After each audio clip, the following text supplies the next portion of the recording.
Hello दोस्तों, स्वागत है आप सभी का वैल्यू इन्वेस्टर यूट्यूब चैनल के ऊपर। इस वीडियो के अंदर बात करेंगे Indian railway finance corporation limited के ऊपर। अब आईआरएफसी के ओएफएस के ऊपर बात करने वाले। ओएफएस का मतलब होता है ऑफर फॉर सेल। काफ़ी लोग का कमेंट था कि ओएफएस होता क्या है, तो मैं आपको दोस्तों बिल्कुल आसानी से बता देता हूँ कि ओएफएस का मतलब क्या होता है। देखिए, ओएफएस का सिंपल सा मतलब होता है कि यहाँ पर प्रमोटर्स के पास क्वांटिटी है। प्रमोटर्स के पास क्या है? क्वांटिटी है शेयर्स की। Promoter is equal to shares. तो ये प्रमोटर्स के पास शेयर है।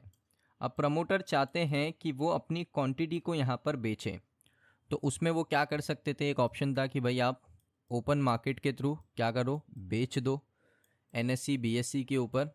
एक आप क्या कर सकते हो, ओएफएस लेकर आ सकते हो, मार्केट को एक ऑफर दे सकते हो कि एक सर्टेन प्राइस पे, यानी जो मार्केट प्राइस चल रहा है अगर 111 पे चल रहा है, तो मैं आपको शेयर दे रहा हूँ 95 रुपीज़ प्रति शेयर पे। यहाँ पर आप कह सकते हो शेयर होल्डर को डिस्काउंट रेट पर मैं क्या दे रहा हूँ, शेयर दे रहा हूँ। मार्केट को डिस्काउंट रेट पर मैं शेयर ऑफर कर रहा हूँ।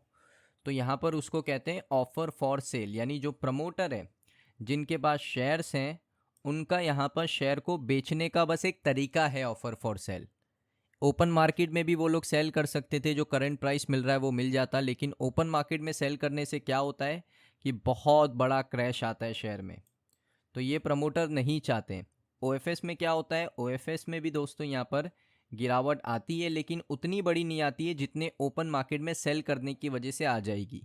तो ये क्लियर डिफरेंस है। इसीलिए दोस्तों मेजॉरिटी ऑफ प्रमोटर क्या करते हैं, ओएफएस लेकर आते हैं। वो भी वो रूल्स एंड रेगुलेशन के प्रति लेकर आना पड़ता है। जैसे सेबी का एमपीएस का रूल है ना दोस्तों, मिनिमम पब्लिक शेयर होल्डिंग का रूल है।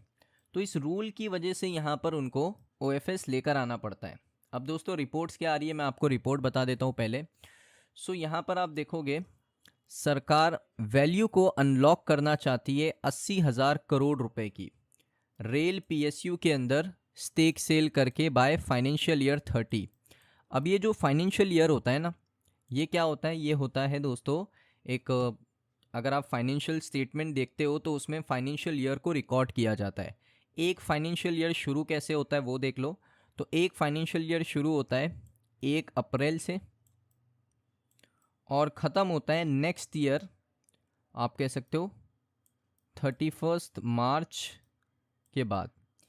यानी आप कह सकते हो कि फाइनेंशियल ईयर जो 29 है या 2030 है, 2030 है, वो कैसे शुरू होगा? 1 अप्रैल 2029 को। यहाँ पर 1 अप्रैल 2029 को क्या होगा? फाइनेंशियल ईयर 2030 शुरू हो जाएगा और 31 मार्च 2030 को यहाँ पर फाइनेंशियल ईयर 30 ख़त्म हो जाएगा। तो इस तरीके से चलता है दोस्तों, फाइनेंशियल ईयर का जो पीरियड होता है इसी तरीके से चलता है। जो टैक्स फाइल करता है उसको पता होगा। अब उसके बाद यहाँ पर सरकार क्या करने वाली है? फाइनेंशियल ईयर 30 तक 80,000 करोड़ के स्टेक सेल करने वाली है रेल पीएसयू के अंदर, जिसमें दोस्तों आपको मैं बताना चाहता हूँ कि आईआरएफसी का भी नाम है और भी बहुत बड़ी बड़ी कंपनीज का नाम है। ऑलमोस्ट 7 से 8 कंपनी के अंदर, 7 to 8 कंपनीज के अंदर सरकार यहाँ पर स्टेक सेल करेगी। और दोस्तों खबर यही आ रही है कि ओएफएस के थ्रू, ऑफर फॉर सेल के थ्रू ही सरकार क्या करेगी? स्टेक सेल करेगी। क्योंकि अगर ओपन मार्केट में स्टेक सेल कर दिया सरकार ने तो आपको पता है कि बहुत बड़ा क्रैश आ जाएगा। इस वजह से ऑफर फॉर सेल के थ्रू यहाँ पर सरकार यहाँ पर 80,000 करोड़ रुपए के स्टेक सेल करने वाली है फाइनेंशियल ईयर 2030 तक, यानी 2029 तक की वो डेट होने वाली है। अब यहाँ पर मैं आपको बता देता हूँ कि आईआरएफसी का ओएफएस कैसे आ सकता है। तो यहाँ पर जो सरकार है जिसके पास करेंटली आप देख सकते हो, मैं आपको शेयर होल्डिंग पैटर्न में भी दिखा देता हूँ, 86.4% स्टेक है ना, ये देखो 86.4% है। तो ये सरकार के पास 86% के स्टेक हैं, जिसमें से दोस्तों सरकार यहाँ पर रफली 11 से 12% डाइल्यूट करेगी। यानी 11 से 12% का ओएफएस आपको देखने को मिलेगा आईआरएफसी के अंदर। कितना? 11 से 12% का। जिसमें दोस्तों यहाँ पर सेबी का जो रेगुलेशन है, जिसमें रिक्वायरमेंट लगता है एटलीस्ट 25% पब्लिक शेयर होल्डिंग होना चाहिए लिस्टेड कंपनीज का। पहले था कि भाई 3 साल में आपको एमपीएस का रूल फॉलो करना है, अभी उसको बढ़ाकर 5 साल कर दिया है। कुछ जगह पर तो 10 साल का भी यहाँ पर रूल आया है। तो 3 साल से 5 साल, 5 साल से 10 साल हो चुका है। तो यहाँ पर आप कह सकते हो कि सरकार के पास मौका है, टाइम भी है। इस वजह से उन्होंने कहा कि भाई 2030 तक हम यहाँ पर इस सेबी के रूल को बड़े आसानी से फॉलो कर लेंगे। अब उसमें भी ये है कि सरकार यहाँ पर एक साथ बड़ा ओएफएस नहीं लेकर आएगी। जैसे अगर आईआरएफसी के अंदर 12% डाइल्यूट करना है ना, तो पहले 6% डाइल्यूट करेगी, फिर यहाँ पर 5% डाइल्यूट करेगी। इस तरीके से 2 बार करके 11% का ओएफएस आ सकता है, और 2 बार करके 6% का भी ओएफएस आपको 12% के हिसाब से देखने को मिल सकता है। तो यहाँ पर स्टेप बाय स्टेप प्रोसेस के थ्रू यहाँ पर ओएफएस आएगा।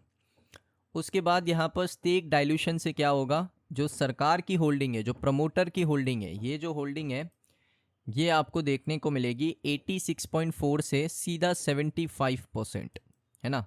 75% की आपको होल्डिंग ये देखने को मिलेगी। उसके बाद अगर मैं बात करूँ, यहाँ पर आप देख सकते हो फाइनेंशियल इम्पैक्ट। तो जो पुराने एस्टीमेट थे, जो पुराने कैलकुलेशन किए थे लोगों ने, उसमें ये था कि जो सेल है, जो आईआरएफसी के अंदर 11 से 12% का सेल होगा, उससे पोटेंशियली आईआरएफसी जनरेट करेगा अराउंड 7,600 करोड़ रुपए। दोस्तों अभी तो थोड़ा कम हो गया होगा, लेकिन पहले 7,600 करोड़ तो इतना सरकार के माइंड में होगा। टाइमिंग की बात करूँ यहाँ पर, तो टाइमिंग यहाँ पर इनिशिएट किया गया है। पहले था कि भाई फाइनेंशियल ईयर 24 में लेकर आते हैं, फिर फाइनेंशियल ईयर 25, 26, अब सीधा रिपोर्ट्स आ रही है कि भाई फाइनेंशियल ईयर 30 तक यहाँ पर ओएफएस आपको देखने को मिल सकता है। सो दोस्तों ये वीडियो आपको कैसा लगा कमेंट सेक्शन में बताइए। ओएफएस से रिलेटेड कोई भी डाउट है कमेंट सेक्शन में पूछिए, मैं आपको रिप्लाई करने का कोशिश करूँगा, या फिर नेक्स्ट वीडियो में आपके डाउट को क्लियर करने का कोशिश करूँगा। मिलता हूँ मैं आप सभी लोगों को नेक्स्ट वीडियो के अंदर।